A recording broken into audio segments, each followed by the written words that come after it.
Esta es la tarde en el continente americano.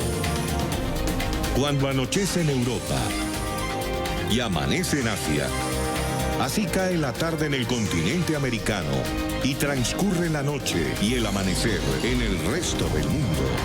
La tarde fin de semana. Venezuela es noticia en el mundo. El Consejo de Seguridad de la Organización de las Naciones Unidas se reunió hoy para discutir la crisis en el país suramericano. Ultimátum. El gobierno de España le dio a Nicolás Maduro 8 días para convocar elecciones libres.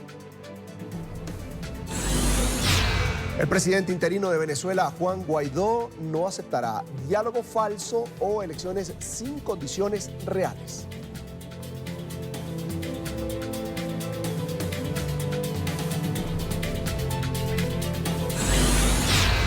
Y en TecnoWeek hablamos de IoT, tecnología que ayuda al ambiente.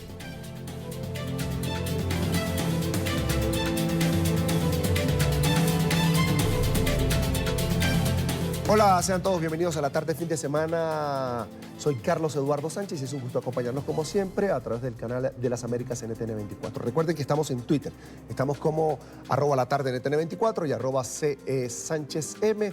Es un gusto que nos acompañen, así comenzamos.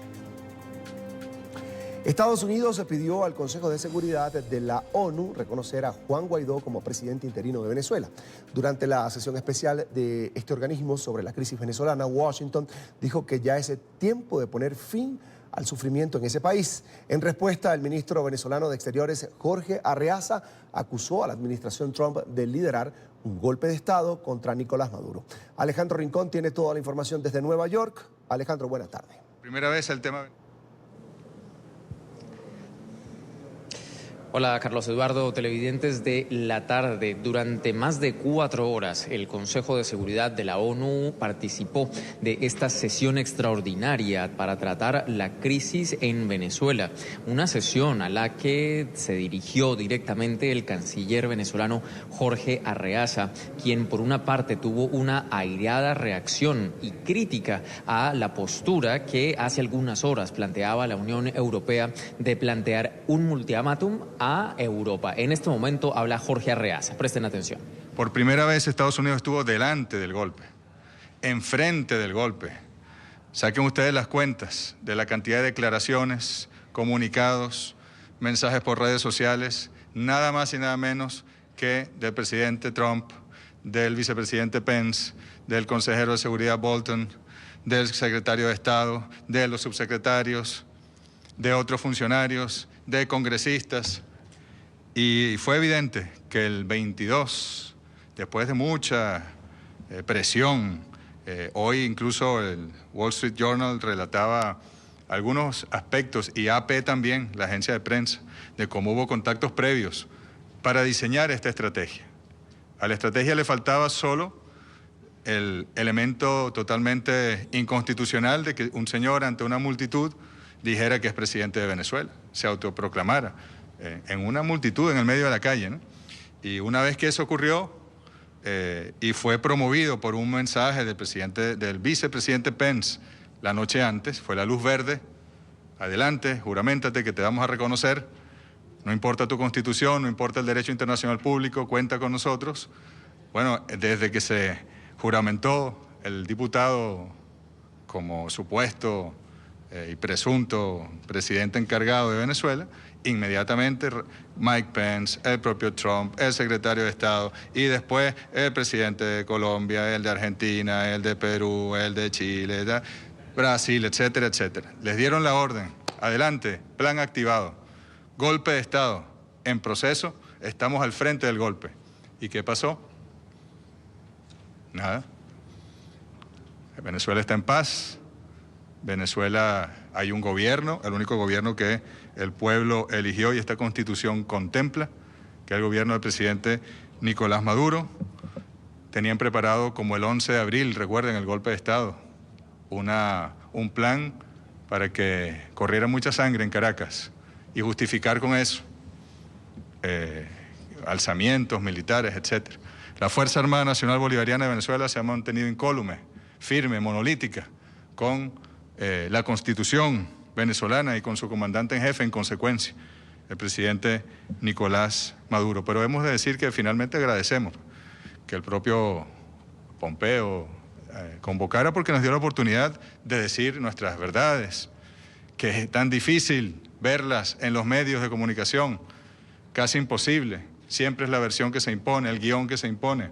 Entonces tuvimos la oportunidad de decir nuestras verdades y quizá lo más importante, no siempre es bueno sacar cuentas de una cosa o de la otra, pero como en la OEA el jueves obtuvieron 16 apoyos y hoy de todos los que hablaron, incluyendo los miembros permanentes, que salvo China, Rusia, los otros están contra Venezuela permanentemente, resulta que la mayoría de los países que intervino apoyó al gobierno de Venezuela constitucional, apoyó el diálogo, apoyó la solución pacífica y no esa locura de estar reconociendo gobiernos paralelos como semilla de una guerra civil para luego justificar cualquier cosa. Nosotros lo hemos dicho y con esto termino y respondo algunas preguntas. Con esto termino y respondo algunas preguntas. El presidente Trump, tal vez como otros presidentes de Estados Unidos, anda en busca de una guerra para tener piso de gobernabilidad, para activar determinados espacios de gobernabilidad y de la economía. No va a ser en Venezuela. No va a ser en Venezuela esa guerra. You mentioned that you had invited Federica Mogherini to monitor your elections. You also mentioned having somebody from the United Nations monitor the elections, and they never appeared. Did they send you? Did they officially decline your, or just ignore it? And secondly, what year were the unilateral sanctions imposed upon Venezuela, and how extreme was the destruction of your economy as a result of the sanctions? We invited both the Secretary General of the United Nations and the High Representative for the Foreign Policy of the European Union, Federica Mogherini, and they declined. And as soon as they did so, they said in advance that the elections Y en tanto que ellos lo hicieron, ellos enviaron por adelantado, which was something 3 meses antes, and this plan was activated lo cual es algo sorprendente. Este plan fue activado en ese entonces. Si usted recordará, bajo el secretario Sullivan en enero, usted recordará que esas elecciones tuvieron lugar como parte de ese proceso de diálogo que tuvo lugar en la República Dominicana. Esas elecciones no tuvieron fraude y el resultado no fue reconocido. La situación por cuenta de las sanciones que fueron impuestas. Primero, las sanciones económicas son de un carácter coercitivo. Estas sanciones han causado mucho daño a nuestra economía, al sistema financiero y bancario de Venezuela. Para nosotros es difícil importar alimentos, importar medicinas. Nosotros no podemos tener recursos ni de créditos en el exterior. Ha hecho las cosas muy difíciles para nosotros. Sin embargo, como lo ha dicho el presidente Maduro, nosotros estamos satisfaciendo las necesidades del pueblo de Venezuela. Que han dicho que no van a irse de allí. No quiero adelantarme porque ha habido pues en las últimas horas algunos acontecimientos de los cuales ustedes serán testigos y se anunciarán esta misma tarde, ¿no? Pero ¿hay cierre o no hay cierre de los consulados? ¿Hay cierre o no hay cierre de los consulados?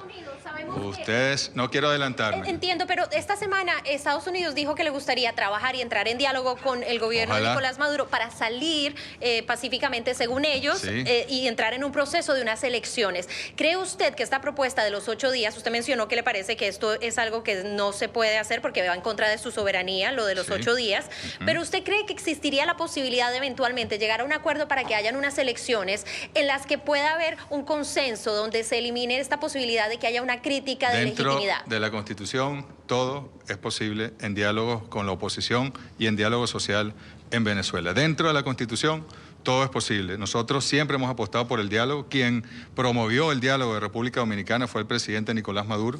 Quienes firmaron el documento de Santo Domingo, el compromiso de Santo Domingo, fue la delegación del gobierno venezolano. Quienes no lo hicieron fueron los de la oposición.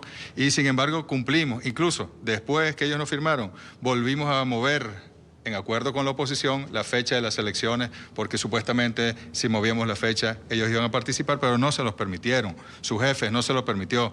Entonces, dentro de nosotros queremos reunirnos siempre con la oposición, como queremos reunirnos con Estados Unidos a dialogar, pero con todos los puntos sobre la mesa, agenda abierta y llegar a construir soluciones conjuntas entre los venezolanos.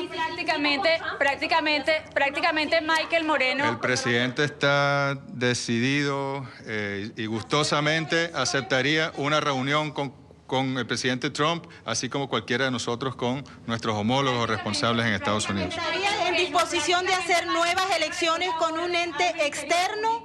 Dentro de la Constitución, todo. Las elecciones que vienen son las elecciones para la Asamblea Nacional en el año 2020. ¿Podrían ser nuevas elecciones? Tú no puedes pedirle al presidente constitucional de la República Bolivariana de Venezuela que viole la Constitución. No se puede pedir eso. Le pregunto sobre lo que dijo Michael Moreno al Ministerio Público, ya que ustedes dicen que hay un supuesto desacato de la Asamblea Nacional. La orden al Ministerio Público es apresar a Juan Guaidó por el supuesto desacato en el que ustedes dicen en Venezuela está incurriendo y a los diputados. 5 poderes públicos. Si el señor diputado Guaidó ha cometido faltas, el sistema de justicia se encargará de procesarlas, el Poder Ciudadano y el sistema de justicia. No es el Poder Ejecutivo quien determina ni quien está informado sobre esos detalles. ¿Qué margen de acción tiene hoy el gobierno de Estados Unidos o la oposición de sostener un gobierno paralelo en Venezuela? Mira, es la locura, por eso yo les decía hoy, eso está aquí, les preguntaba, está en la Constitución venezolana, está en la Carta de las Naciones Unidas, búsquenmelo, encuentren la disposición en cualquiera de los dos. Más bien contraviene las disposiciones fundamentales de ambos documentos. Pero tú sabes que los Estados Unidos si hay una dictadura en este mundo, la dictadura del capital, y la dictadura del capital, su rostro político es el gobierno de los Estados Unidos. Y esas dictaduras no respetan constituciones ni documentos internacionales, tratados internacionales, pero nosotros sí los respetamos. ¿Cómo van a mantener la gobernabilidad? Sabemos que los miembros del Grupo de Lima están reconociendo a Juan Guaidó como el legítimo presidente interino de Venezuela. ¿Ustedes estarían dispuestos a tomar las mismas medidas que han tomado con Estados Unidos, de darle un tiempo a los diplomáticos de esas embajadas a que salgan de Venezuela? Sabes que nosotros, cuando el presidente Maduro rompió relaciones diplomáticas con Estados Unidos el pasado miércoles, está enfocándose en el jefe del golpe de Estado, en el dueño del circo. Los demás gobiernos hacen lo que el dueño del circo les dice, ¿no? Son trabajadores del circo, por no decir otra palabra. De todas maneras, nosotros tenemos en observación la Cancillería y se le puede recomendar al presidente Maduro en cualquier momento alguna acción, pero nuestro énfasis es con el dueño del circo y ojalá que el dueño del circo se siente con el gobierno constitucional de Venezuela y podamos tener un diálogo abierto, franco, con agenda abierta y recomponer la relación bilateral. La propia administración, ¿qué piensan de la designación de Elliot Abrams, un hombre involucrado en la salida de Noriega, en los conflictos de Medio Oriente y de la propia Centroamérica, un hombre de línea dura que dicen que viene con todo? Una buena pregunta y te la respondo y ya sería la última. Nosotros siempre hemos dicho que nos reuniríamos hasta con el diablo por mantener la paz en Venezuela y además por establecer un diálogo con un gobierno como el de Estados Unidos, que es tan importante, siempre mediante el respeto mutuo. De manera que más bien damos la bienvenida al nombramiento del señor Abrams y ojalá podamos entablar con él una relación de respeto donde nos escuchemos mutuamente y donde podamos recomponer la relación bilateral. Muchas gracias.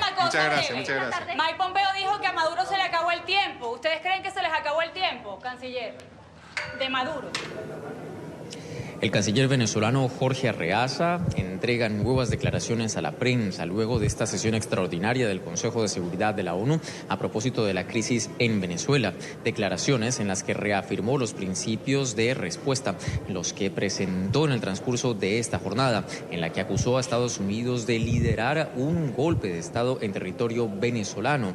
En esas declaraciones, Jorge Arreaza también trajo algunos otros elementos interesantes, como por ejemplo reafirmar que Nicolás Maduro está dispuesto a reunirse con el presidente de los Estados Unidos, Donald Trump, como se habló o se discutió hace algunos meses. En esas declaraciones adicionales que acaba de entregar, el ministro de Relaciones Exteriores de Venezuela también insistió en que están abiertos a buscar espacios de diálogo con la comunidad internacional. Sin embargo, o más allá de estas últimas declaraciones del canciller Arreaza, más temprano teníamos también las declaraciones del secretario de Estado de los Estados Unidos, Mike Pompeo, quien lideró esta iniciativa ante el Consejo de Seguridad. Pidió el jefe de la diplomacia estadounidense a la comunidad internacional unidad para respaldar a Juan Guaidó como presidente interino de Venezuela. Ahora tenemos un nuevo líder, Juan Guaidó, que ha prometido devolver las elecciones y el orden constitucional a Venezuela y la seguridad a la región. No podemos retrasar esta conversación crítica que tiene la atención del mundo. La crisis humanitaria y la represión política en Venezuela no son recientes.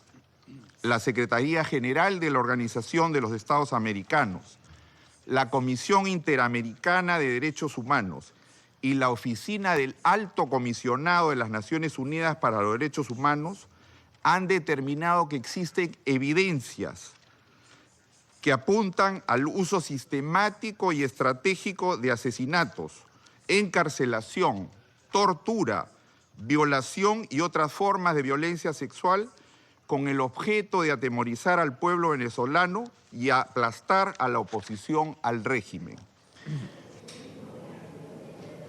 La lección que deja esta sesión especial del Consejo de Seguridad de la ONU es que la propia polarización que se ha vivido recientemente en territorio venezolano realmente se ha traducido al campo diplomático, aun cuando Estados Unidos y sus aliados de Occidente realmente han promovido la teoría de respaldar a Juan Guaidó como presidente interino de Venezuela. También es cierto que hay otro bloque que respalda actualmente a Nicolás Maduro.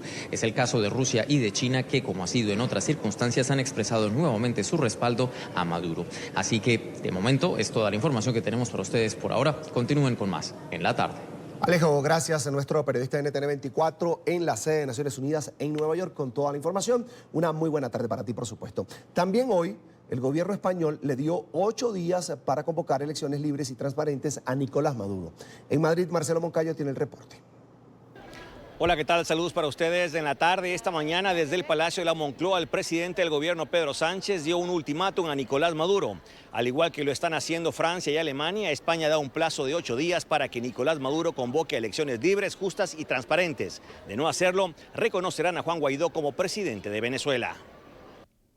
Este sábado, de manera sorpresiva, el presidente del gobierno, Pedro Sánchez, convocó a una conferencia de prensa en el Palacio de la Moncloa para lanzar un ultimátum a Nicolás Maduro. Al igual que lo están haciendo Francia, Alemania y el Reino Unido, España da un plazo de 8 días para que Nicolás Maduro convoque a elecciones libres, justas y transparentes. De no hacerlo, reconocerán a Juan Guaidó como presidente de Venezuela para que lidere esa transición y convoque a elecciones. Quiero manifestar con absoluta claridad y rotundidad que si en el plazo de 8 días, no hay una convocatoria de elecciones justas, libres y transparentes en Venezuela, España reconocerá a Juan Guaidó como presidente de Venezuela. Y quiero decirlo claramente, no buscamos poner o quitar gobiernos en Venezuela. Queremos democracia y elecciones libres en Venezuela. Deseamos unas elecciones justas, libres, transparentes y democráticas en Venezuela. Este ultimátum anunciado por Pedro Sánchez generó reacciones en varios sectores de la oposición venezolana en Madrid. Para el expreso político Sergio Contreras, si bien es destacable que Sánchez haya dado un paso más hacia adelante, considera que la comunidad internacional tiene que tener claro que en Venezuela no se pueden dar unas elecciones transparentes con un consejo electoral al servicio de Nicolás Maduro. Es importante que ya el presidente Sánchez tenga una postura clara y que la conozca la comunidad internacional sobre el reconocimiento de Juan Guaidó. El presidente Sánchez no le puede dar ese lapso a Nicolás Maduro, porque Nicolás Maduro no puede convocar elecciones, porque Nicolás Maduro ciertamente es una autoridad que se encuentra usurpando las atribuciones y competencias. Televidentes de la tarde, luego de estas declaraciones, la oposición española criticó a Sánchez, pues creen que el reconocimiento a Juan Guaidó no puede seguir esperando por el bien de los venezolanos. Este es el informe para la tarde, Marcelo Moncayo, NTN 24, Madrid. Y esta posición del gobierno de España, del presidente del gobierno español, Pedro Sánchez, tuvo su respuesta precisamente hoy, allí en Naciones Unidas, en Nueva York, por parte del canciller del régimen de Nicolás Maduro, Jorge Arreaza. Vamos a escuchar lo que dijo. Es comprensible que los gobiernos satélites en América Latina, bueno, pudiesen ceder de esa manera. Pero Europa, ponerse a la cola de los Estados Unidos, no tanto de los Estados Unidos, del gobierno de Donald Trump. Europa, dándonos 8 días de qué. ¿De dónde sacan ustedes que tienen potestad alguna para un pueblo soberano darle plazos o ultimátums? ¿Dónde se les ocurre semejante acción injerencista, yo diría hasta infantil? ¿Por qué no hace elecciones el presidente Pedro Sánchez, como le dijo ayer el presidente Nicolás Maduro? ¿A quién eligió a Pedro Sánchez? Hagan elecciones en el Reino Unido, atrévanse. ¿Por qué el presidente Macron, en vez de dedicarse a las protestas permanentes de los chalecos amarillos, del pueblo trabajador francés, se dedica a agredir a Venezuela? Ahora ven cerca del Eliseo a un trabajador con un chaleco amarillo que está trabajando y salen los guardias prácticamente asustados porque le tienen miedo a su pueblo.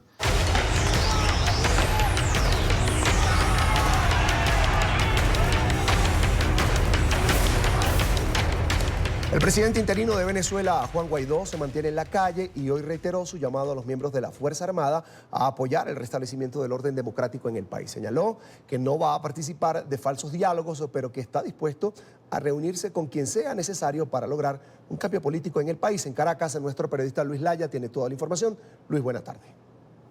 Hola, buenas tardes. El presidente interino de Venezuela, Juan Guaidó, hizo un nuevo llamado a la Fuerza Armada Nacional Bolivariana a restaurar el orden constitucional. Llamó a los ciudadanos a continuar luchando por un cambio en el país. Aseguró además que no está dispuesto a participar en falsos diálogos y desmintió posibles reuniones en las que intente pactar con el gobierno nacional.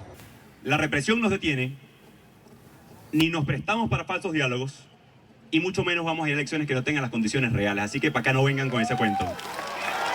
Pues que hay seriedad y compromiso. Y claridad. Así respondió Juan Guaidó a los mensajes emitidos por líderes PSUVistas que hablan de negociaciones. Inventos con capucha, sin capucha, audios, lo que quieran, saquen. Que aquí no confunden a nadie. Aquí el pueblo está claro. Aseguró que están dispuestos a reunirse con todos los funcionarios civiles o militares que quieran promover el cese de la usurpación en el país. Todo aquel que quiera lograr el cese de la usurpación, el gobierno de transición y elecciones libres, bienvenido sea a discutirlo. Indicó que la mejor vía para lograr una transición en Venezuela es la ley de amnistía. Pregúntenle a Nelson Martínez, asesinado, ministro del régimen. A los funcionarios que me secuestraron hace 2 semanas, ¿dónde están hoy? Presos.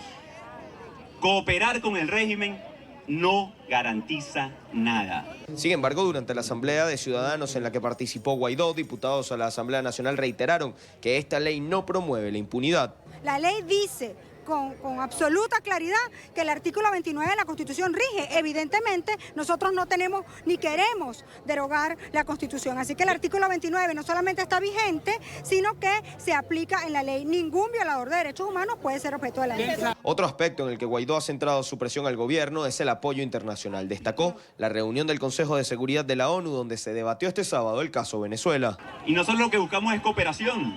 Porque nuestros problemas, como lo estamos haciendo, los vamos a resolver. Y agradecemos todo el apoyo de todos los países. Señaló que medidas de la Unión Europea evitaron que Maduro retirara en las últimas horas $1.200 millones en oro del Banco de Inglaterra. Y fueron más allá incluso.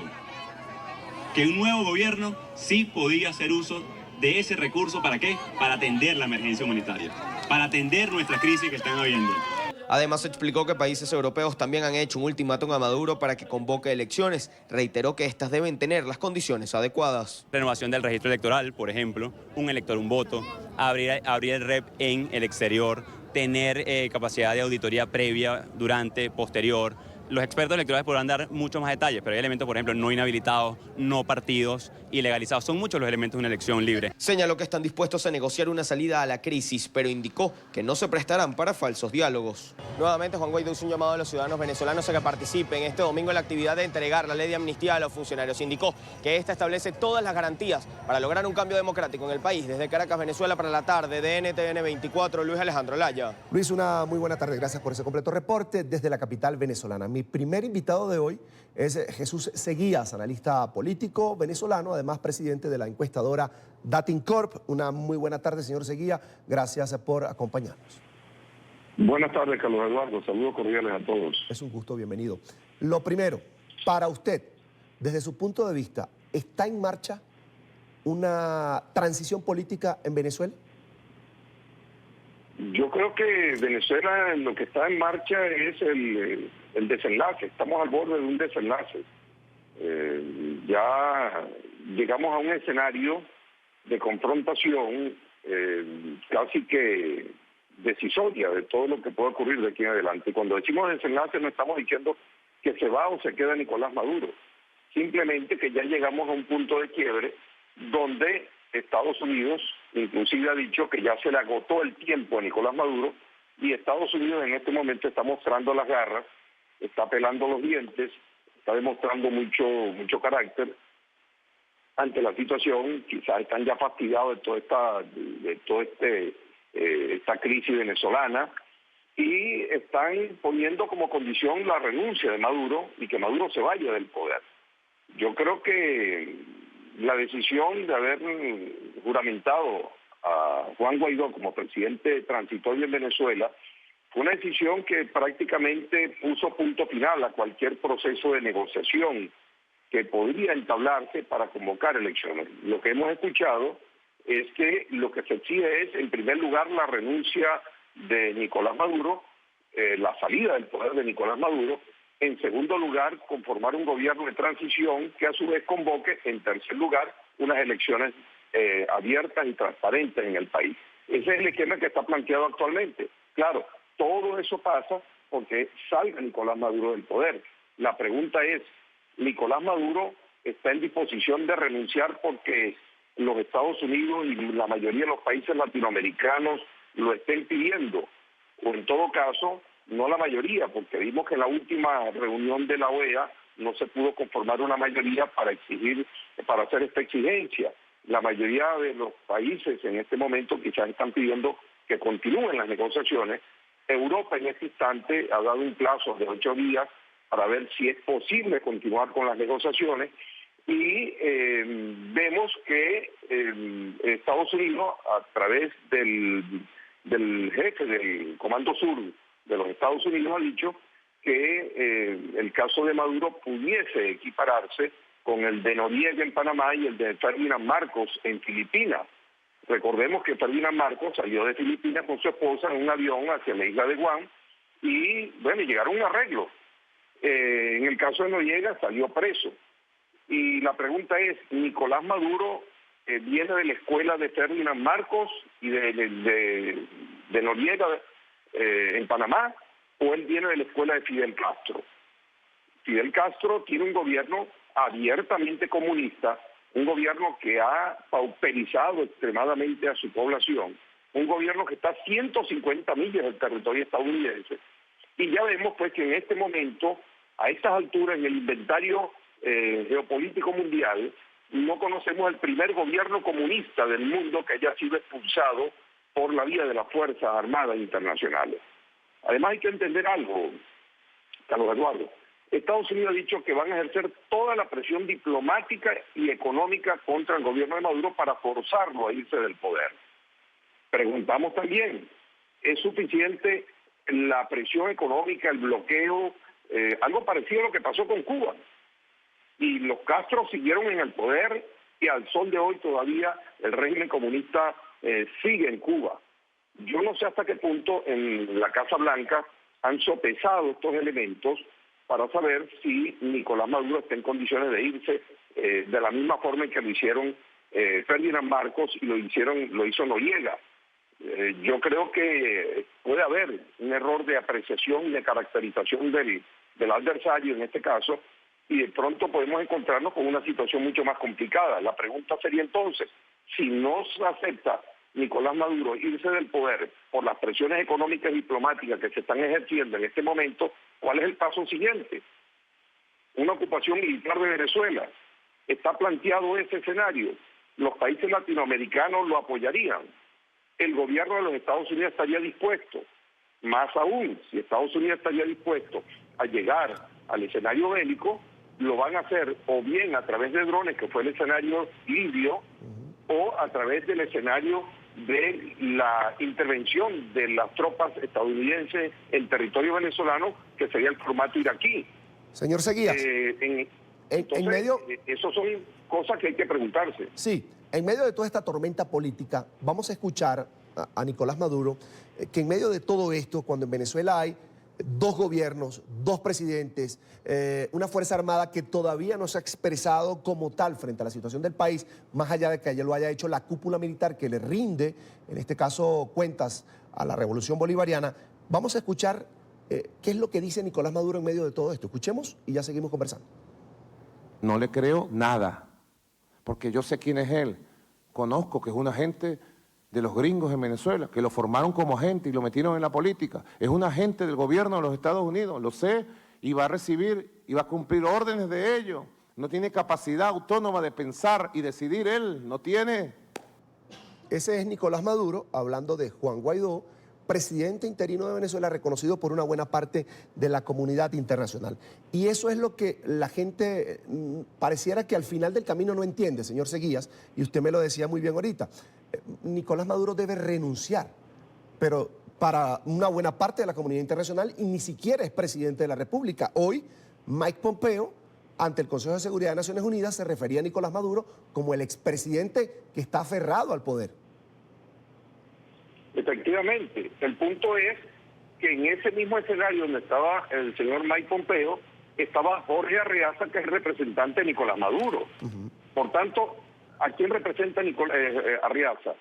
¿A Nicolás Maduro, que no es presidente, o a Juan Guaidó, que es el presidente reconocido por Estados Unidos y otros países? Ahí es donde entramos en el dilema del poder. Mire, el tema es que finalmente, en el caso concreto del caso particular de Venezuela, es una necesidad seguir discutiendo la titularidad del gobierno. Como tú bien lo dijiste, hay dos gobiernos, dos tribunales del Supremo de Justicia, hay dos asambleas nacionales, hay dos fiscales generales de la República. Es decir, hay una polarización de poderes, pero ¿quién tiene el poder real? Esto es un juego de poderes. Esto no es una discusión de carácter, digamos, jurídico, de carácter constitucional.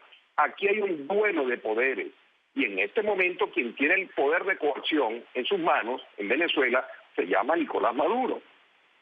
Así que entrar a discutir el tema de la titularidad no tiene sentido tal como lo vienen haciendo algunos. Yo creo que llegamos al punto, repito, de quiebre, donde surgen muchas interrogantes, porque ya de aquí en adelante lo que viene es un escenario de confrontación que debe concluir, de acuerdo a la ruta que se está estableciendo y de acuerdo a lo que ya ha dicho Nicolás Maduro y han dicho los Estados Unidos, ya esto debe concluir un escenario de guerra. Y es lamentable. Como venezolano, por supuesto, jamás quisiera que esto fuese así, pero ¿qué es lo que están haciendo los factores que están enfrentados en este momento? Porque ya los venezolanos perdieron el control de la situación. Ya la oposición venezolana, de una u otra manera, dejó en manos de los extranjeros y en manos de las potencias internacionales la solución a su crisis. No solamente por parte de la oposición, el gobierno también. El gobierno venezolano está a merced de lo que digan Cuba, de lo que diga Rusia y de lo que diga China. Pero pareciera también que a merced de lo que dice Estados Unidos, porque hoy dice el canciller del régimen de Maduro en la ONU que están dispuestos a dialogar con Estados Unidos, con ese Trump que tanto critican, con ese Trump que tanto ataca al presidente Nicolás Maduro, pues están dispuestos a dialogar. Es decir, ellos de alguna manera, no sé si usted lo ve así, se sienten acorralados por la situación que está viviendo el país y por el escenario político que hoy se presenta, que ya usted lo describía muy bien. Evidentemente, el gobierno no la tiene fácil. Por eso es que yo vengo insistiendo que ya este juego tiene que acabarse y lo tienen que resolver los propios venezolanos. No podemos dejar en manos de los otros la solución a nuestra propia crisis. Los venezolanos no pueden perder la soberanía de resolver sus propios problemas. Es un gran error que tanto el gobierno como la oposición dejen en manos de las potencias internacionales la solución a la crisis. Esto es un episodio lamentable que los políticos venezolanos no han estado a la altura de la crisis. La crisis sobrepasó su capacidad de respuesta. Y esto es muy lamentable. Y esa es la razón fundamental de la crisis venezolana. Yo creo que ya está bueno porque está sufriendo el pueblo venezolano. No solamente los que están adentro, sino los que están afuera. Y el gobierno venezolano tiene que entender que este juego terminó desde el punto de vista político para ellos. Que hay que buscar y facilitar una transición donde ellos se sientan incluidos. Donde hay un juego ganar-ganar. Porque aquí no hay posibilidad de que nadie pulverice al otro. Ese escenario no existe. Además, hay que caracterizar correctamente al adversario. Me refiero a la oposición, y me refiero a los Estados Unidos y a los países latinoamericanos. Estamos lidiando con alguien que es discípulo de Fidel Castro, de Mao Zedong, de Stalin y del marxismo-leninismo, y el escenario de ellos en este momento es el escenario ideal.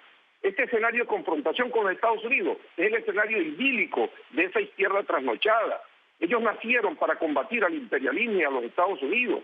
Ellos siempre aspiraron a tener esto, ellos están operando en su zona de confort, pero al mismo tiempo saben que tienen la soga al cuello.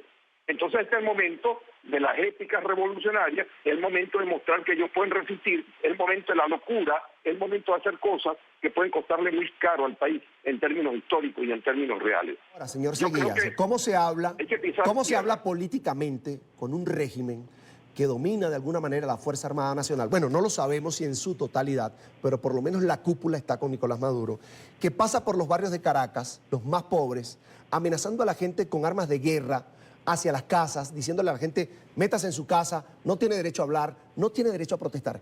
¿Cómo se habla sin ayuda internacional con un régimen como ese?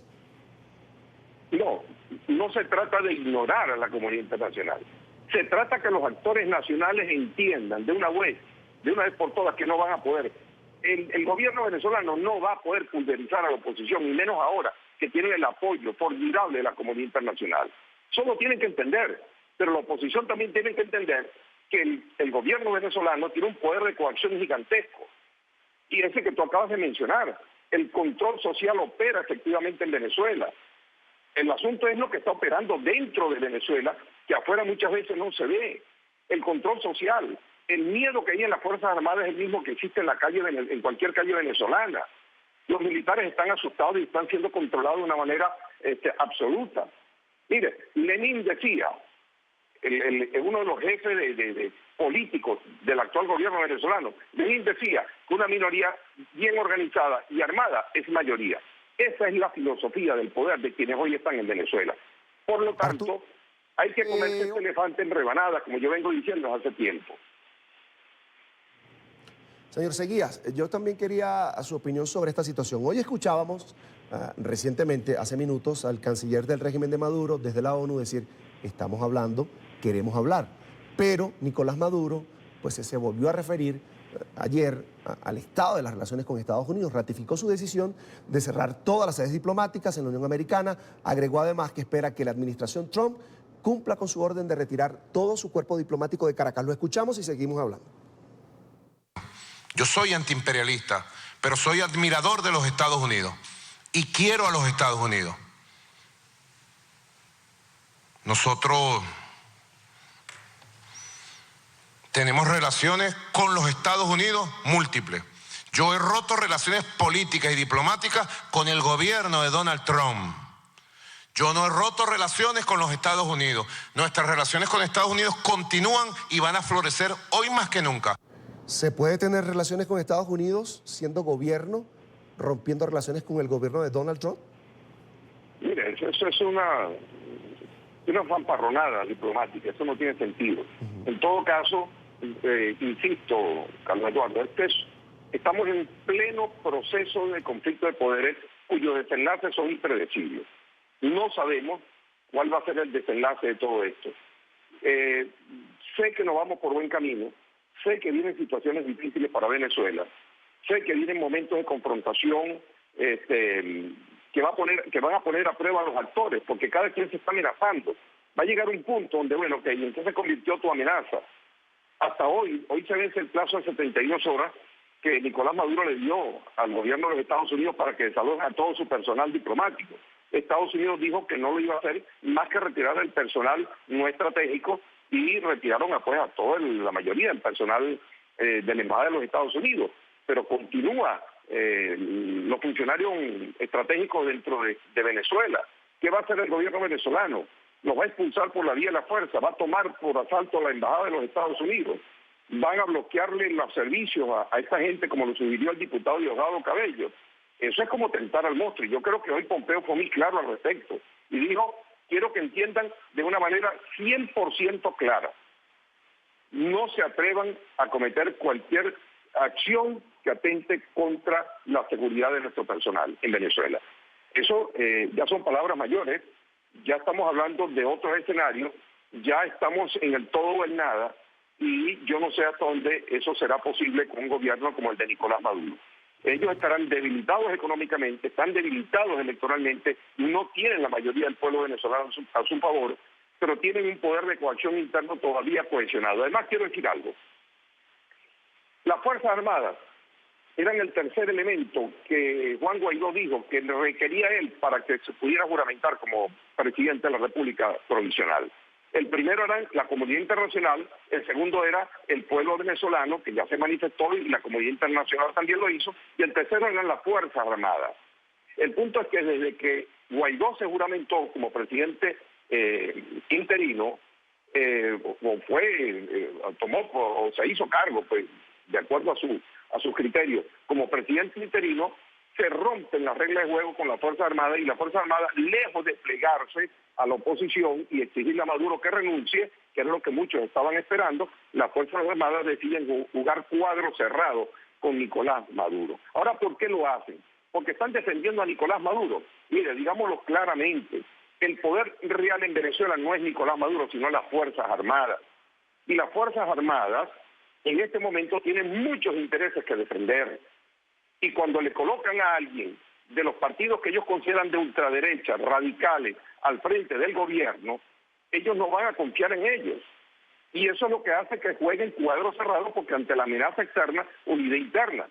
Ese es parte del problema que hay en este instante.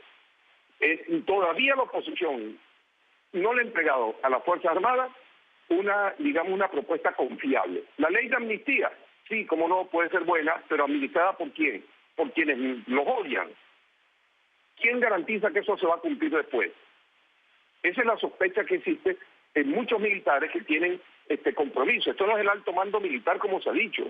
Óigame, el tema de la corrupción en Venezuela abarca prácticamente a todos los niveles de la Fuerza Armada, desde un simple guardia nacional que está en la frontera o en una alcabala hasta el más alto general. Es un tema complejo. Aquí no, la situación de corrupción, la descomposición ética de las Fuerzas Armadas venezolanas no es cualquier cosa. Esto no es la alta cúpula y, como se ha dicho, el alto mando militar. Esto va mucho más allá de eso. Hay muchos intereses que defender y ahí es donde yo digo que la oposición venezolana tiene que saber hilar fino en este sentido, con mucha inteligencia, y saber que un elefante se come en rodajas. Y esto es un tema de marca mayor. Esto no es Noriega.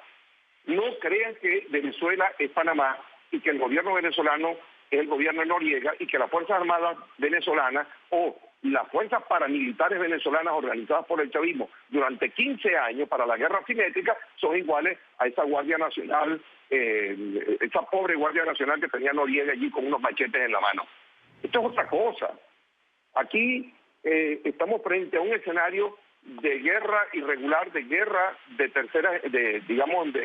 guerra simétrica, que es el escenario real para el que se vienen preparando en Venezuela los chavistas y el gobierno de Nicolás Maduro. El que crea que Venezuela va a enfrentar en una guerra convencional a los Estados Unidos está equivocado. Ningún país del mundo soporta una guerra convencional con los Estados Unidos en este instante. Eso está más que claro. Esto no es un tema de que van a bombardear cualquier cuartel en Venezuela y se acabó la historia. No. Hay mucha organización interna con armamento de última generación, con recursos económicos en la mano, con entrenamiento militar, dispuestos a resistir. Y Venezuela tiene un problema grave, que no es solamente el tema político, es la crisis económica, es la crisis de seguridad ciudadana, que es la principal razón por la cual se han ido millones de venezolanos al exterior. Y esa crisis jamás se va a resolver en medio de un escenario de confrontación. Un país incendiado por los cuatro costados no atrae ni un cuarto de centavo de dólar de inversión de nadie, porque no hay nada más cobarde que el capital. Entonces, la pregunta es, ¿sacar a Maduro es suficiente? ¿O es lo que se busca realmente? ¿Qué hacemos con sacar a Maduro si la crisis económica va a ser peor?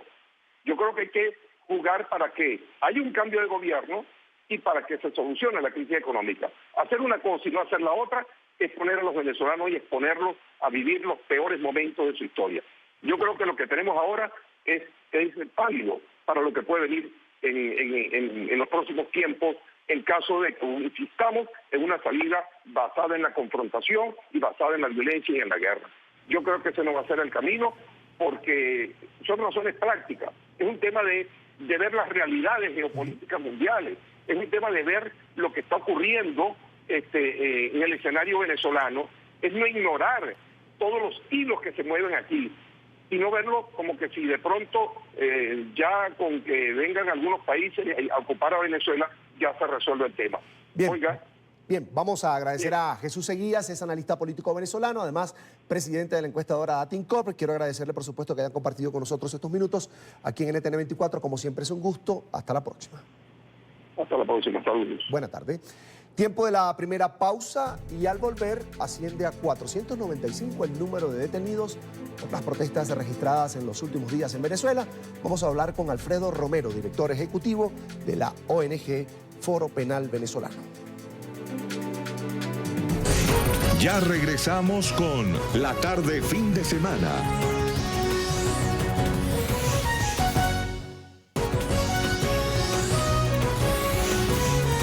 Continuamos con La Tarde Fin de Semana.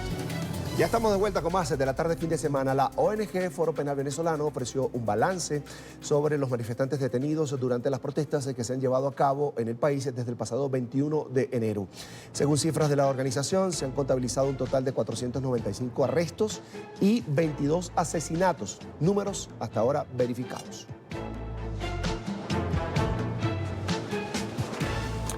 A esta hora nos acompaña Alfredo Romero, director ejecutivo de la organización Foro Penal Venezolano. Alfredo, un gusto que estés con nosotros nuevamente aquí en La Tarde Fin de Semana. Bienvenido. Buenas tardes y bueno, muchas gracias por el contacto. Alfredo, esos son los números, 495 arrestos y 22 personas que han sido asesinadas en medio de estas manifestaciones contra el régimen de Nicolás Maduro esta semana. Bueno, ya ha aumentado ese número, eso lo hicimos esta mañana, hemos venido registrando una cantidad pues de detenidos mayor a eso. Ya hemos superado los 500 detenciones desde el 21 de enero hasta ahora. Yo estoy llegando pues de tribunales donde tenemos un equipo importante allí de abogados, no solo en Caracas, sino en diferentes estados del país. Y las detenciones son, bueno, importantes, también las denuncias de maltratos, los detenidos incomunicados, es lo regular. Quiero decirte que, por ejemplo, en el estado Yaracuy detuvieron además la madre del coordinador del Foro Penal en ese estado, la señora Laura Galo, y su hijo, que es el coordinador de nombre Gabriel Galo.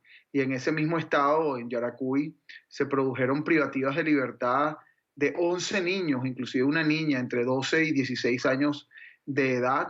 Y tenemos, pues, en su gran mayoría estudiantes, personas que protestaban y que en muchos casos incluso han sido sacados de sus casas donde residían y donde se incursionó la policía o unidades de policía en conjunto con militares y sacaron a las personas sin orden judicial.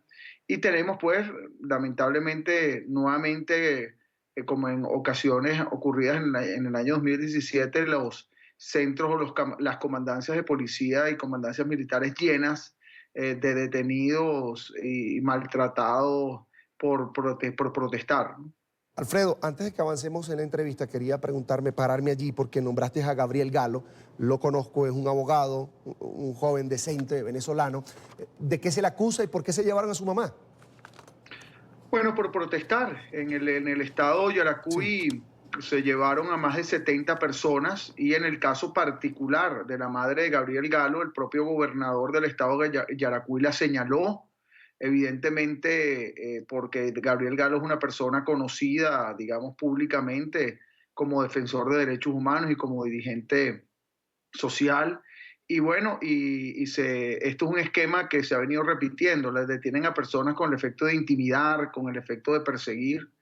Hay que recordar que la madre de Gabriel Galo, que está, por cierto, en este momento, no sé las resultas de la audiencia, en este momento se está llevando la audiencia de presentación de ella y otros detenidos.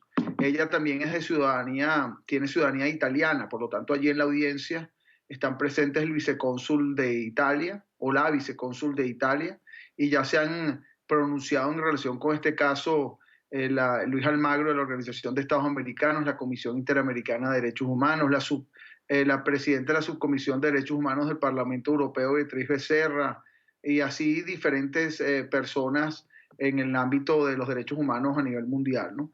Ahora, este es uno de los casos, repito, de 500 o de más de 500. Como te digo, nosotros publicamos cifras cuando ya tenemos registrados los nombres y apellidos específicos de cada una de las personas, pero los reportes nos llevan a muchas más detenciones. Y cuando te digo más de 500 es bastante más de 500 del 21 de enero, y las detenciones no paran.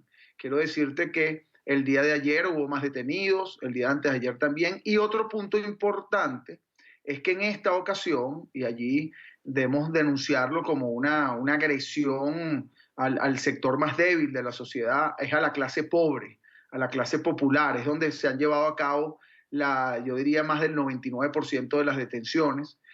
Personas pues que han protestado precisamente porque son las más afectadas por la crisis social y económica que vive el país. Y la mayoría de las detenciones se llevan a cabo además en horas nocturnas, repito, ingresando en muchas ocasiones a propiedades, violando la propiedad privada y llevándose a las personas sin orden alguna. Alfredo, personas que además en los barrios populares, los más necesitados de Caracas, protestan por la necesidad que tienen, porque no tienen agua, porque viven en medio de la inseguridad, porque no tienen con qué comer, y no son personas que protestan a nombre de un partido político de la oposición. Eso es lo que yo veo más grave. Pero también hemos visto, Alfredo, videos de cómo pasan por las calles en los que la gente llama en Caracas, los cerros de Caracas, apuntando a las personas para que ingresen a sus casas, y no pueden estar ni siquiera reunidas dos personas en una acera. Eso está pasando en Venezuela, y quiero que tú me lo confirmes. Sí, no solo pasando y obligándolos a que entren a sus casas, sino disparando inclusive lacrimógenas, perdigones a los edificios, pero más allá de eso, a los que estén afuera, como ha ocurrido, se los llevan. Es decir, justificando la detención, digamos, de personas y justificando o promoviendo la intimidación. Quiero decirte que la situación hoy día es bastante grave.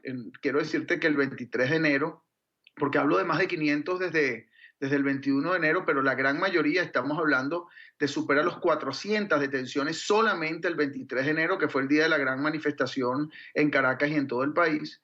Y pasaría a ser ese día, uno de los días, estaríamos ya casi en el día con mayor, de la historia de la represión, inclusive hace mucho tiempo, con mayor cantidad de detenidos que ha existido, ¿no?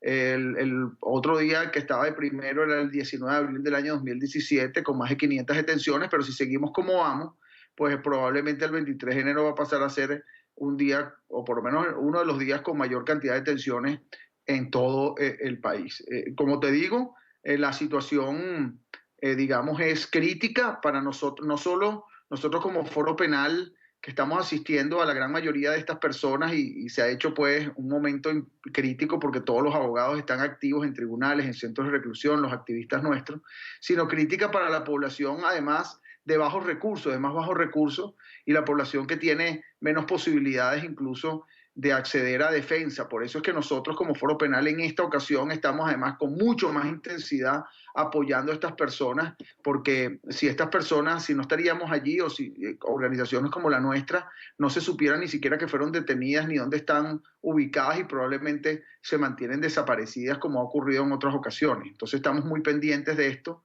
Y aprovecho también, en virtud de que no tenemos acceso a medios de comunicación en Venezuela, sino a través de Internet, también aprovechar para decir nuestros números telefónicos, sí, claro. 0414-269-4287, 0412-556-8211 y 8212, y la página web es foropenal.com. Sin embargo, bueno, ya la gran mayoría de la población venezolana tiene los teléfonos nuestros, pero siempre para recordarlo y hacerles saber que estamos activos 24 horas, día y noche, atendiendo a víctimas, atendiendo llamadas. Incluso yo mismo he venido atendiendo a diferentes personas en mi teléfono, los que han tenido mi teléfono, y estamos allí en las puertas de tribunales, en las puertas de centros de reclusión, conversando con los familiares y dándole apoyo en esta situación difícil que viven con sus hijos. La mayoría son padres pues, que tienen a sus hijos allí detenidos, porque quiero decirte que sí, que la mayoría de las personas detenidas son personas jóvenes. Yo quería preguntarte, ya me decías que se mantiene el esquema que utiliza el gobierno cuando se presentan esta ola, este tipo de protestas que se vienen en masa, que la gente estalla y comienza a reclamar. ¿Qué delito se le imputa normalmente a estas personas, Alfredo? Una persona que sale a la calle con una bandera de Venezuela a exigir que por favor, que le manden el agua, que tiene 8 meses sin agua. Bueno, quiero decirte que eso ha venido variando. Recuérdate que eso, y lo digo con toda la propiedad porque es así, ha venido repitiéndose, esos son órdenes que vienen digamos, como dicen los propios jueces y fiscales de arriba, ¿no? Y, por ejemplo, el primer día, que fue el 22 de enero, el mismo 23 de enero, que se presentaban personas el 21 de enero, los delitos eran instigación a delinquir, era alteración del orden público y terrorismo. Y eliminaban los dos primeros, los más graves, y las personas han quedado, en esa ocasión quedaban con fianza y todavía siguen detenidas, pero cumpliendo hasta que cumplan con los requisitos de la fianza. Sin embargo, en esta ocasión, el día de hoy y ayer, ha venido intensificándose o digamos, siendo mucho más radicales en cuanto a las sanciones, y la orden, como lo hemos visto repetida, es dejar privadas de libertad a muchas personas, y están quedando privadas de libertad y las personas están remitidas a centros de reclusión de alta peligrosidad como el Rodeo 3, pues han sido enviados muchachos para allá. Te repito, como lo que dije anteriormente, incluso niños y niñas entre 12 y 16 años quedaron privados de libertad.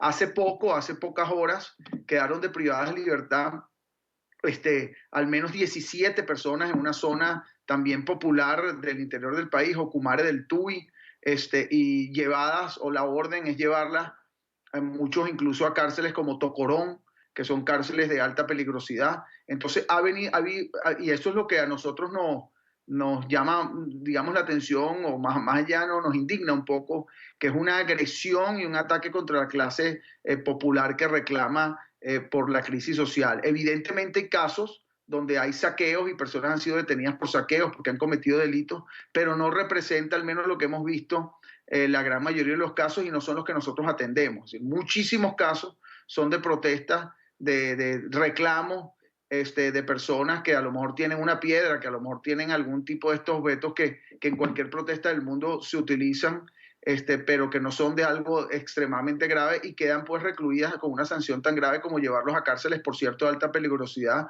donde la garantía a la integridad física no se puede pues ofrecer por nadie, ¿no? Y eso es lo que hoy en día nos está preocupando, y por eso estamos subiendo la voz y el volumen a esta situación, porque, repito, es una situación grave que poco se sabe, porque estamos pues pendientes, evidentemente, desde el punto de vista noticioso, probablemente del tema político, que la crisis política que vive el país, pero paralelo a ello hay una crisis de violación a los derechos humanos que tenemos que poner mucha atención, considerando además que ha habido más de 20 asesinatos, ¿no? Por cierto, y eso es parte de este esquema de agresiones que estamos viviendo. Alfredo, vamos a repetir los números de contacto con calma, por favor, para que nuestra productora pueda ponerlos también en pantalla. Números de contacto del Foro Penal Venezolano. y luego te hago dos preguntas más que tengo por allí, dudas que tengo sobre la actuación del Foro Penal en medio de esta ola de protesta. Los números, por favor, Alfredo. Sí, 0414-269-4287 y 0412-556-8211 y 8212. Ustedes saben, desde el exterior marcan el 58 más 58 porque también, repito, nos han llamado muchas personas del exterior que, como saben, muchos venezolanos que tienen familiares acá, y hemos recibido llamadas desde el exterior por la preocupación de los familiares. En esos teléfonos pueden también enterarse de esas personas detenidas y pueden preguntar el nombre y pueden saber dónde están y la situación en la que se encuentran, porque tenemos registrados básicamente a todos los detenidos o a su gran mayoría que estamos, por cierto, asistiendo en todos los lugares del país. Alfredo, ¿dónde está la mayor represión en este momento del régimen de Nicolás Maduro contra esos venezolanos que quieren un cambio político y que han salido a protestar a las calles? ¿En qué región del país? ¿En la capital? Si lo calculamos por el número de detenciones, el estado Zulia es el lugar con mayor cantidad de detenciones, siguiéndole el estado Aragua. Y después el estado Yaracuy, y después el estado Monagas. Caracas quedaría en un lugar, digamos, inferior a estos estados. Quiero decirte que las zonas populares en el interior del país son las más atacadas, las que más han sido perseguidas, y precisamente porque allí también es donde ha habido mayor cantidad de protestas. Y quiero decirte esto porque los que vivimos aquí en Venezuela sabemos que el contacto, porque los medios de comunicación están de alguna manera restringidos, incluso los privados, y no pasan información sobre lo que ocurre, y entonces no hay conexión, digamos, con lo que ocurre localmente al medio, a través de los medios de comunicación. Somos nosotros, a través de nuestras redes de activistas que el Foro Penal tiene en todo el país, que nos enteramos de lo que va ocurriendo y cómo podemos asistir a las personas que van sufriendo lo que le va ocurriendo, y también por las denuncias que recibimos a través de nuestros teléfonos, que vamos pudiendo identificar lo que va ocurriendo, ¿no?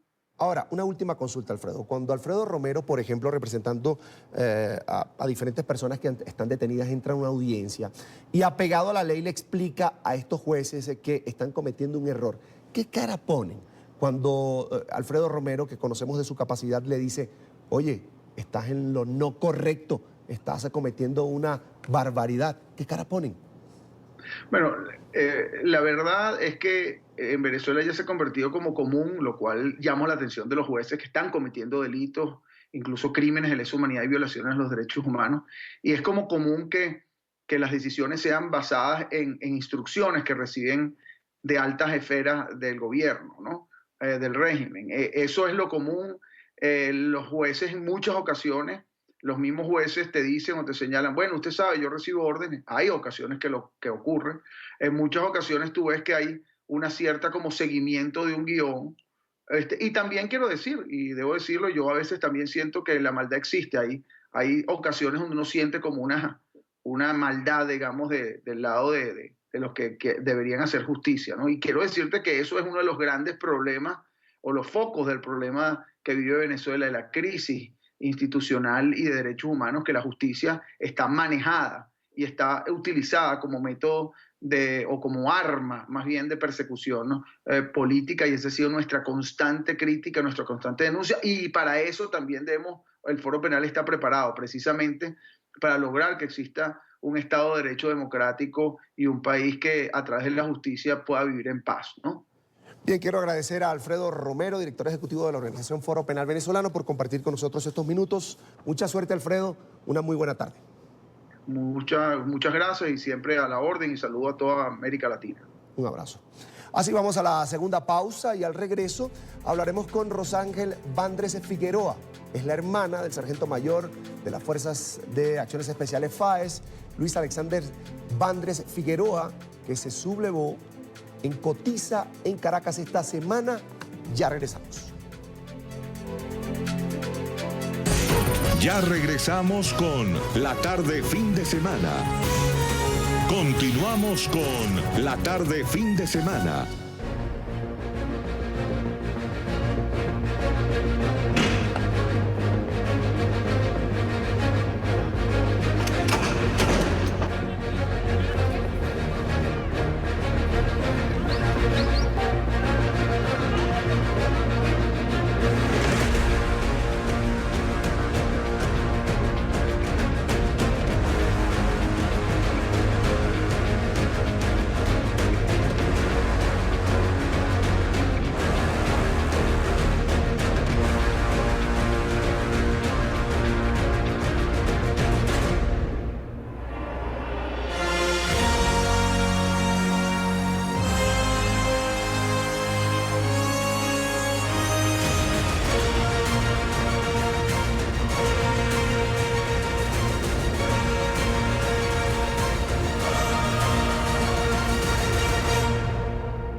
Esta ha sido una semana de mucha atención, una semana convulsionada en Venezuela. Todo comenzó cuando un grupo de miembros de la Guardia Nacional Bolivariana de Venezuela se declaró en este caso en rebeldía. Esto ocurrió el pasado lunes en Cotiza, un barrio muy popular de la capital venezolana, de Caracas.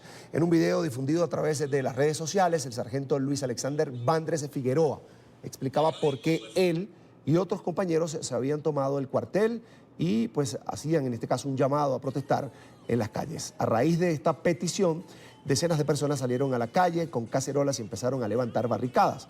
Posteriormente, agentes de las Fuerzas de Acciones Especiales FAES y del Servicio Bolivariano de Inteligencia SEBIN frustraron el alzamiento y el grupo de sublevados fue detenido.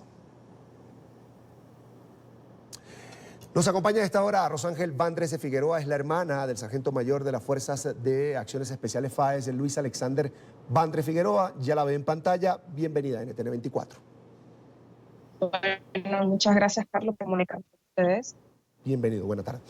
Rosángel, ¿tienes conocimiento de dónde está tu hermano y además en qué condiciones está detenido él?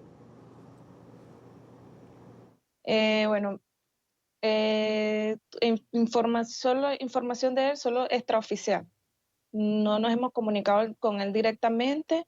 Ayer nos informaron que todavía seguía en el DGCIM, que había ido a los tribunales y aparentemente estaba bien físicamente, que era lo que nosotros tememos, porque nosotros tememos por la vida de mi hermano. Ahora, ¿sabes si a tu hermano lo han maltratado, lo han torturado? Ciencia cierta si lo han maltratado o no. Como te digo, son información extraoficial y como nadie lo ha visto directamente, es decir, algún familiar confiable no lo ha visto directamente, entonces no sé si lo han maltratado. Nos han dicho que no, pero hasta que yo no vea a mi hermano, hasta que no vea una fe de vida, hasta que no vea una foto, yo no estoy segura que no lo hayan maltratado, que no lo hayan torturado como se corrió en las redes. Ahora, muchos dicen en Venezuela que esto fue una maniobra del gobierno. ¿Tú qué piensas? No es un pote de humo. No es un pote de humo porque el sufrimiento que nosotros sentimos con esto es real. Mi hermano ya meses atrás me había comentado un poco lo que iba a hacer. No me dio detalles porque él temía por la vida de su esposa, por la vida de sus hijos y por la vida de mis padres. Entonces me escribe a mí, ya que yo estoy fuera del país también, para que los resguarde. Entonces, no es un pote de humo, es verdad. Rosángel, eso precisamente quería preguntarte, si tu hermano en algún momento antes de esto te había manifestado estar descontento con las políticas del régimen de Maduro. Que sobre todo como él, cuando hablábamos, él me decía que todo iba a cambiar porque no era posible, que yo le decía, pero es que los militares los apoyan. Me decía, todos los militares no los apoyamos. No solo él, hay muchos detrás de él que no los apoyan, que están en descontento porque ellos sufren al igual que todo el mundo sufre. Entonces, no todos los militares están con él. Ellos hacen creer que los militares están con él, pero no. Mi hermano me dice que no. Fíjate, ¿tú crees que tu hermano en este momento está en peligro de muerte, por ejemplo, detenido por el régimen? Claro que está corriendo peligro, porque mi hermano está en manos de asesinos, mi hermano está en manos de un usurpador. Y mi hermano no hizo nada malo, mi hermano solo actuó bajo la Constitución, porque quien está ahí es un usurpador y él alzó su voz para reconocer al presidente Guaidó. Entonces, mi hermano no hizo nada malo. Malo están haciendo ellos, están matando personas en la calle. Malo hacen ellos en no garantizarle la vida, simplemente la vida, algo tan simple como eso. Rosángel, ¿cómo han enfrentado ustedes esto como familia? Quería preguntarte, ¿tu hermano tiene hijos, esposas? ¿Cómo están ellos? Bueno, tú te imaginarás, mal, mis padres están mal. Sí, él tiene una esposa, tiene 2 hijos, un varón mayor de 11, el varón es mayor, tiene 11 años y la hembra tiene 7 años. Y tú te podrás imaginar, ellos tienen miedo. Después de ese episodio del lunes, ¿han recibido ustedes como familia algún tipo de amenaza? No, entonces para serte sincera, no hemos recibido amenaza. No sé, no te puedo decir que sí porque no hemos recibido amenaza. Solo mi hermano se aseguró de que mi familia estuviera bien resguardada para evitar eso. Bueno, Rosángel, finalmente tu mensaje al país, a Venezuela, a cada ciudadano venezolano que hoy quiere un cambio político. Mi mensaje primero que todo es al presidente Guaidó. Al presidente que no abandone a mi hermano, que no abandone a los militares, que se acuerda de ellos, al presidente para que no abandone a las personas que protestaron y ahorita están presos. Solamente por ejercer su derecho, solamente por defender su derecho a la protesta. Y también quiero enviarle un mensaje a los militares que todavía sienten miedo de hacer lo que hizo mi hermano. Mi hermano está del lado correcto. Mi hermano está del lado correcto de la historia y no tengan miedo que ya esto está acabando y ya pónganse del lado del pueblo, que el pueblo lo necesita. Ustedes necesitan al pueblo y el pueblo lo necesita. Y el pueblo también, que cuando suceda esto, como lo hizo mi hermano, confíen, porque así como ellos tenían desconfianza de mi hermano porque decían que es un pote de humo, yo le digo que no es un pote de humo. Esto está pasando, esto es real y hay que tener más confianza. Pienso que los militares que están en dudas necesitan esa confianza del pueblo hacia ellos. Bien, quiero agradecer a Rosángel Vandres, hermana del sargento mayor de las Fuerzas de Acciones Especiales FAES, Luis Alexander Vandres Figueroa. Fue detenido esta semana por el régimen de Nicolás Maduro. Quiero agradecerle, por supuesto, por estos minutos para la tarde, fin de semana. Gracias. Bueno, de verdad, muchas gracias a ustedes y bueno, espero esto se transmita y muchas personas lo vean en Venezuela, lo vean. Y bueno, solo quiero decir que para mí mi hermano es un héroe, mi hermano es un hombre honorable y lo que hizo, lo hizo bajo la Constitución. Él no rompió ninguna ley y lo hizo por Venezuela, por amor a sus hijos, por amor a su familia y, como le digo, porque su hermana regrese pronto a Venezuela. Gracias, Rosángel. Vamos a una nueva pausa aquí en la tarde, fin de semana, y al regreso vamos a Panamá con los detalles de la visita del Papa Francisco con motivo de la Jornada Mundial de la Juventud. Ya regresamos con la tarde, fin de semana. Fin de semana.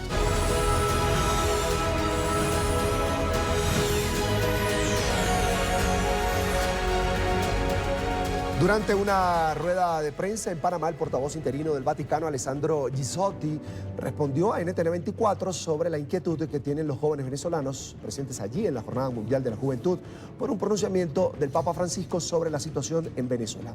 Vamos al lugar de la noticia con nuestro enviado especial Jason Calderón. Ya lo ve en pantalla. Jason, una muy buena tarde. ¿Qué dijo el portavoz? Hola, ¿qué tal, Carlos Eduardo? Muy buenas tardes. Los saludo desde el centro de prensa de la Jornada Mundial de la Juventud. Fue aquí donde tuvo lugar una conferencia de prensa donde el portavoz de la Santa Sede estaba junto a jóvenes de los 5 continentes que pudieron almorzar con el Papa Francisco. Pues le pregunté que muchos jóvenes venezolanos hubieran también querido tener la oportunidad de estar ahí en ese almuerzo con el Papa Francisco y que están a la espera de un pronunciamiento. En ese momento el portavoz empezó a responder en italiano, por lo que dijo era una delicada situación y no se quería equivocar, y aseguró que el Papa Francisco tiene una oración en su corazón por todo el pueblo venezolano. También se refirió a la posibilidad de que Venezuela haya tenido una estación en el Via Crucis de ayer y dijo que eso era un gesto significativo. Sobre la situación política y la proclamación de Juan Guaidó como presidente interino de Venezuela, simplemente lo ignoró. Hablo en mi idioma porque, siendo delicada la cuestión, prefiero no equivocarme. Lo que puedo decir claramente en el comunicado es la posición en el momento que nosotros hemos podido dar y que han leído todos ustedes. Puedo decir de manera más absoluta que en el corazón del Santo Padre hay una constante oración para el pueblo venezolano, y esto es lo que puedo decir en este momento, en el sentido que sabemos cuántos jóvenes venezolanos están presentes en esta Jornada Mundial de la Juventud, y me han dicho que son muchos los migrantes jóvenes venezolanos. Me han dicho que es una de las comunidades más grandes que está presente en esta nación, y claramente el Santo Padre, como han visto en el papamóvil y en otras ocasiones del carro, él ve y a veces se detiene. Hoy lo hizo con un grupo de peregrinos franceses. Enseguida yo di información de esto. Podemos estar seguros en que el Santo Padre se da cuenta de la presencia de los jóvenes venezolanos acá. Quisiera recordarle a propósito de esto que ayer una de las parejas que leyó en las estaciones del Via Crucis era una pareja venezolana y se veía claramente la bandera y la palabra Venezuela. Yo diría que este es el signo más fuerte de que Venezuela estaba presente en la estación del Via Crucis. Y es que antes de que el Papa Francisco aterrizara en territorio panameño, el portavoz de la Santa Sede simplemente emitió una comunicación en la que aseguró que el Papa sigue de cerca la situación en Venezuela y estaba orando por las víctimas y por todos los venezolanos, y que el Vaticano apoyaba cualquier situación que ayudara a ahorrar sufrimiento al pueblo. En la parte política, en medio de la convulsionada situación de Venezuela, el Vaticano aún no toma posición. Le volvimos a preguntar y ya respondió esto en español. Pero no se van a pronunciar frente al presidente interino que se proclamó, el señor Juan Guaidó. ¿Sobre eso no hay ningún pronunciamiento todavía del Vaticano? Como he dicho ayer, lo repito en español, no hay nada de agregar en este momento a la comunicación que he hecho el día después de la llegada aquí a Panamá. En este momento no hay nada que agregar, en este momento, ¿no? Como sabes, estamos siguiendo el desarrollo de la situación. A esta hora el Papa Francisco permanece en la sede de la Nunciatura Apostólica y en unos minutos estará saliendo rumbo a Metro Park. Esto es un campo que le han denominado Juan Pablo II de 3 kilómetros, donde miles de jóvenes van a poder participar con el pontífice de una vigilia. Se espera que se extienda hasta altas horas de la noche, una jornada de oración en la cual se le ha pedido por la paz del mundo al pontífice.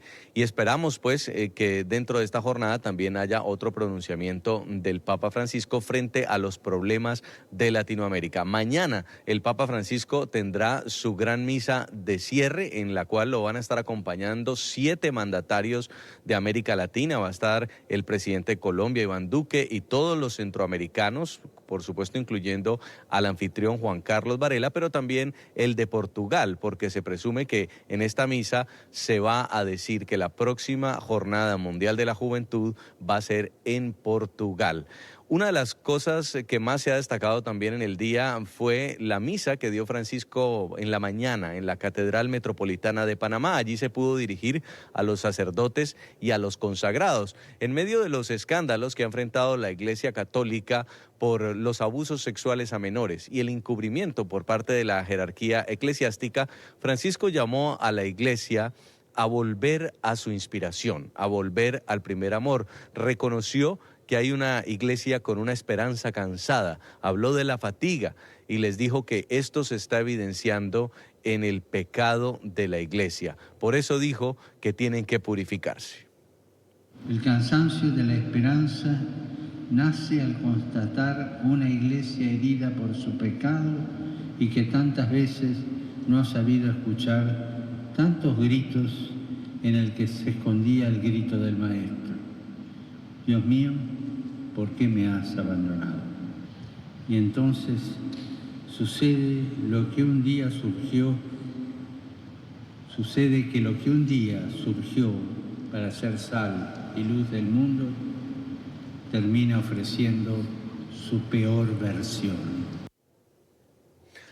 Penúltimo día del Papa Francisco en Panamá, su primera visita a suelo centroamericano. Culminará mañana la Jornada Mundial de la Juventud. Termina con un encuentro con los seminaristas que tendrá el Papa Francisco en un estadio y posteriormente se dirigirá al aeropuerto de Tocumen, donde partirá en ese avión de Alitalia que lo trajo hasta esta parte del mundo, nuevamente hacia Roma. Es la información por ahora en este cubrimiento especial de NTN 24 desde Ciudad de Panamá. Retorno a nuestro centro de noticias. Muy buenas tardes, Carlos.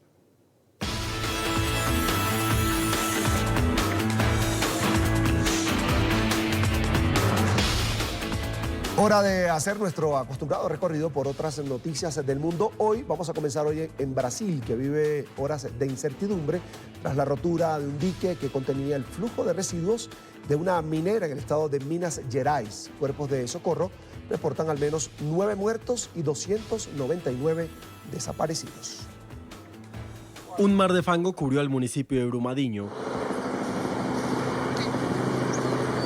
Varias viviendas fueron arrasadas por el lodo que se desprendió del dique que contenía residuos de una minera. Las operaciones de búsqueda y rescate de cuerpos continúan en la zona donde estaba ubicada la mina.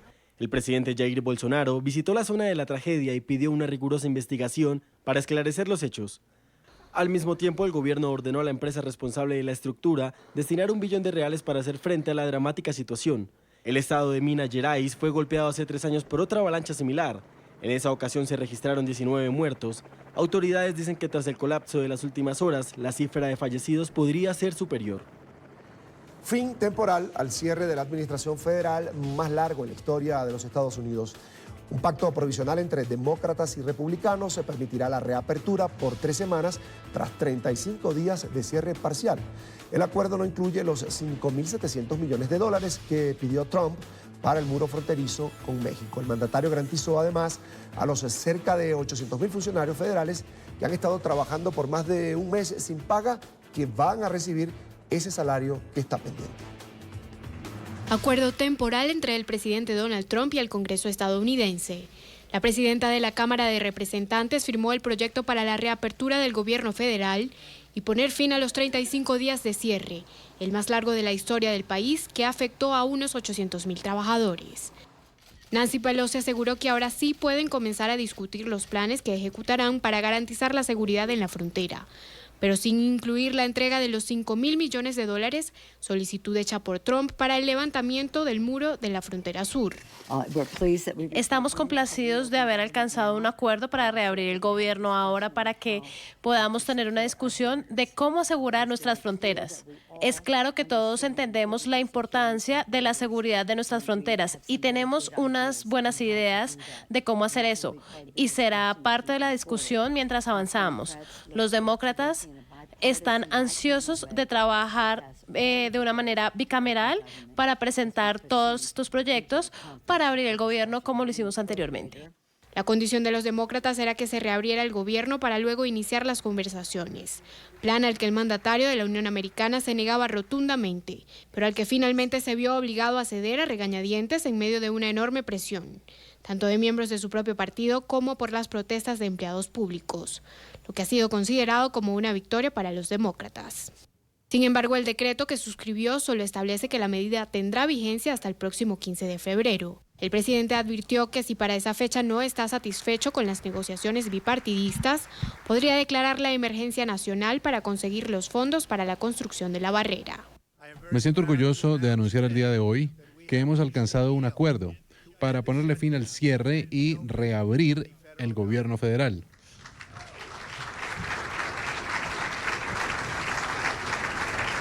Como todo el mundo sabe, tengo una alternativa muy poderosa, pero no quise utilizarla en este momento. Espero que no sea necesaria. Uno de los mayores colapsos desde que inició el shutdown se pudo percibir este viernes cuando cerca de 14.000 empleados del Servicio de Impuestos Internos no acudieron a sus puestos de trabajo en plena temporada de declaración de impuestos. Con un triste final concluyeron las operaciones de búsqueda y rescate de Julen, el niño que durante 12 días se mantuvo en vilo a España. Su cuerpo fue encontrado a 71 metros de profundidad en el estrecho pozo en el que había caído el pasado 13 de enero. Según la autopsia revelada hoy, el menor sufrió un fuerte golpe en la cabeza. Escúchame, ya lo de fotito porque, escúchame, ya vuele, que vuele ya. Venga, vuela, te estoy diciendo que vuele, que quiten todo, que vuele. No, que vuele. La noticia que no querían escuchar. Esta fue la reacción de Victoria, la madre del pequeño Julen Roseló, en la madrugada de este sábado. Los mineros que trabajaban en la búsqueda y rescate del menor de 2 años que había caído en un pozo, finalmente lo hallaron. A la 1:25 de esta madrugada se encontró a Julen, desgraciadamente sin vida. Lo encontraron los 2 mineros que en ese momento realizaban los turnos y también le acompañaba un guardia civil del grupo de montaña. La posición del cuerpo determina que la caída libre llegó hasta unos 71 metros de Julen y se topó con un suelo de tierra. Fueron 13 días de intensa búsqueda, maquinaria y 300 personas dispuestas para ayudar al pequeño Julen. Todos tenían la esperanza de hallarlo con vida. De inmediato iniciaron las labores para sacarlo del lugar donde permanecía. Una vez que finalice la autopsia, se pasará, como no puede ser de otra manera, a la autoridad judicial y a partir de ahí serán ellos los que determinen cuáles son, pues, como digo, las causas y las hipotéticas, si es que las hubiera y así se determinara por la juez, responsabilidades de todos los hechos acaecidos. Las autoridades de Málaga, provincia donde ocurrieron los hechos, afirmaron haber hecho todo lo humanamente posible para rescatar al niño. El amanecer en España fue triste. El caso mantenía en vilo al país, que con oraciones y mensajes alentaba a los padres del menor, golpeados también por la muerte de otro hijo hace 2 años. Las banderas en la sede del gobierno lucieron a media asta y los empleados hicieron un minuto de silencio en memoria de Julen. El presidente del gobierno también expresó su solidaridad con la familia. Mostrar mi solidaridad y mi cariño con la familia de Julen. Hemos seguido de cerca desde el principio cada paso hasta llegar a él y compartimos con infinita tristeza el desenlace de esta tragedia. Quiero también subrayar el trabajo y la profesionalidad de todos los equipos desplegados para lograr su rescate. Y finalmente quiero subrayar el enorme ejemplo de solidaridad del conjunto de la sociedad española que una vez más muestra la mejor de sus caras, lo mejor de sí mismo ante tragedias como esta.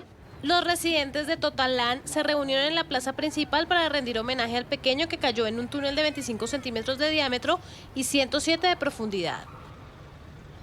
Globos blancos y aplausos como el símbolo de agradecimiento con las autoridades, pero también como un homenaje al pequeño que se convirtió en un ángel. El número de fallecidos tras el choque entre un helicóptero y una avioneta en los Alpes italianos se elevó a 7. El cuerpo de emergencias señaló en las redes sociales que las labores de búsqueda de desaparecidos han concluido y reportaron 2 heridos, uno de nacionalidad francesa y otro suizo, que siguen hospitalizados tras sufrir traumatismos. Nueva jornada de protestas de los chalecos amarillos en Francia. En París se registraron altercados entre los manifestantes y la policía, que reprimió la concentración con gases lacrimógenos. La 11ª convocatoria se desarrolló en la capital y otras ciudades con una menor asistencia. Y se prolonga el temporal de lluvias que azota a Indonesia. Las autoridades adelantan la búsqueda y rescate de varios cuerpos tras un deslizamiento de tierra en Gowa, en la isla de Sulawesi.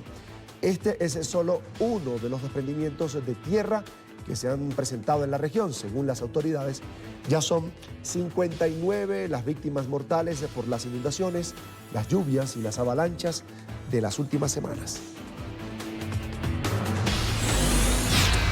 Los palestinos asesinados ayer a manos de las fuerzas israelíes fueron sepultados hoy. Una multitud acompañó las honras fúnebres de las víctimas tras los enfrentamientos en la franja de Gaza. Las autoridades israelíes señalaron que los hechos se registraron cuando un grupo de palestinos lanzó piedras y granadas hacia un destacamento militar. Según Israel, los soldados respondieron utilizando fuerza disuasiva.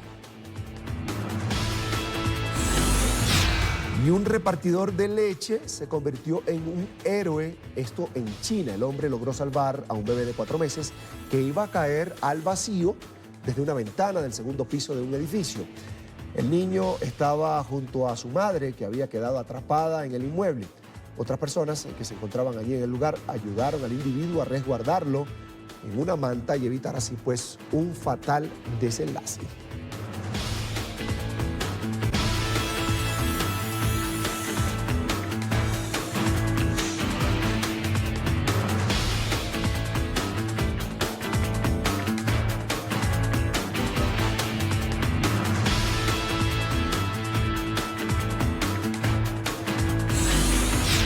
Y nos quedamos en China porque se ilumina con el Festival de las Linternas. El evento se realiza para celebrar el Año Nuevo Lunar. Turistas locales disfrutaron del show en el que imponentes carrozas cargadas de luces y con diseños inspirados en cuentos de hadas se tomaron las calles.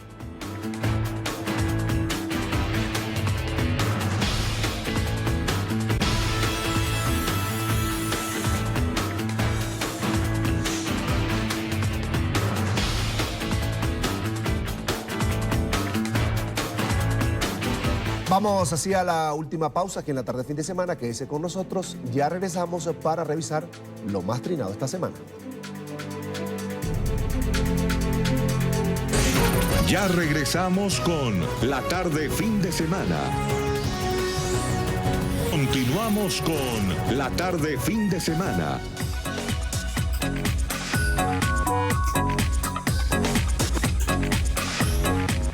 Esto es lo más trinado de la semana. Comenzamos con el nuevo tatuaje de la cantante Miley Cyrus, que encendió las redes a mitad de semana. Siempre irreverente se tatuó la palabra pussy, que en español tiene una gran variedad de traducciones que van desde una forma de referirse a los genitales femeninos, una manera grosera de referirse a alguien cobarde e incluso puede referirse simplemente a un gato. Ustedes escojan la traducción de su preferencia. Ahora la única pregunta que queda es ¿cuál será el próximo tatuaje de Miley?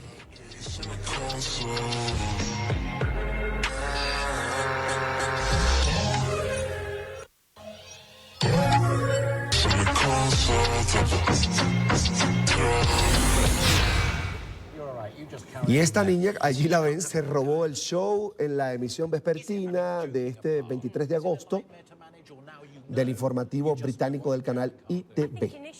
Mientras su madre y su hermano hablaban sobre alergias alimentarias, la pequeña trepó al escritorio del presentador, allí la veían, mientras se desarrollaba la entrevista. El periodista logró mantener el control en la conversación, pero finalmente la niña era el centro de atención. And now, we're able to make a lot of the safe alternatives for them. Brilliant. Good of you to share, and thank you very much indeed, all of you, for coming in. Now, football, and in just a few moments, Wayne Rooney, you stay right where you are, has announced... Y estas monjas son un hit, se han vuelto famosas luego de interpretar la conocida canción de Queen llamada We Will Rock You. En el video se ve a las religiosas aplaudiendo, golpeando la mesa mientras otras cantan, bailan e imitan además al famoso guitarrista de la banda británica. La secuencia fue compartida en Facebook y hasta el momento tiene más de 14 millones de reproducciones.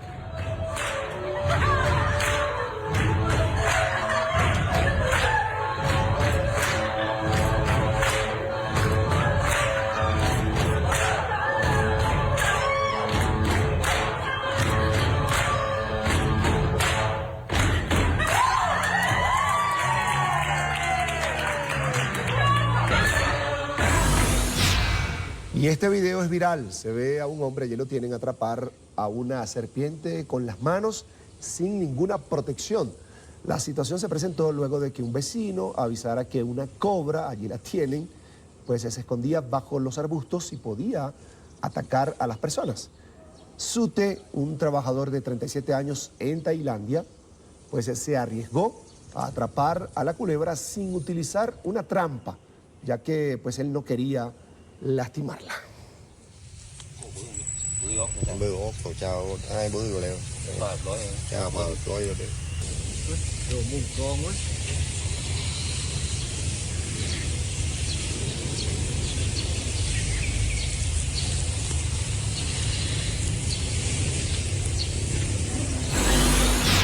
Y esta pareja de jóvenes decide seguir adelante con el matrimonio, aun cuando las llamas consumen el escenario donde pues, se están casando. Allí al fondo se ve.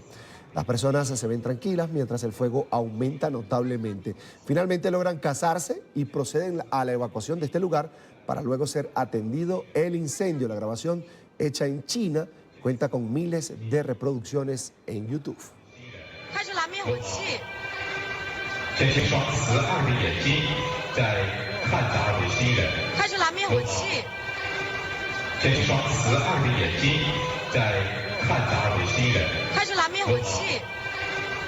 这是慈爱的眼睛在看。 Así llegamos al final. Recuerde seguirnos en Twitter. Estamos como @latardenetn24 y mi cuenta personal que es @CESánchezM. Hoy los dejo con la canción Que le dé de Raúl Alejandro y Nicky Jam.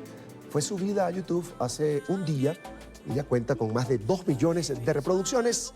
Hasta mañana. No lo pienses dos veces para treparse encima de mí.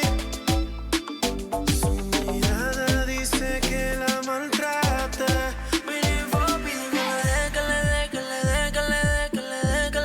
Sexo salvaje. Que le dé. No. Y que le dé.